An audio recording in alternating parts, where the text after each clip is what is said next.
In this module, we've covered the basic structures we can use to make the most of our Python scripts: strings, lists, and dictionaries. And we've also called out a couple of associated data types like tuples and sets. Knowing your way around these structures lets you solve interesting problems with your programs. As we keep saying, the key to mastering them and knowing when to use one or the other is practice. The more you write scripts that use these concepts, the easier it'll become to pick the right one when you need it. So, how are you feeling?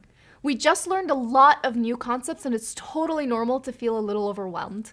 If you're feeling confident, that's awesome. And if you're starting to think, this is too hard for me, I'll never get it, that's also completely normal. We all felt like that at some point when learning how to code.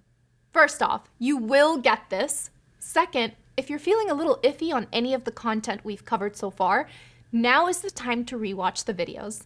Believe me, you'll be amazed by how much you've learned so far, and a second review is usually all you need to understand what might seem a little tricky right now.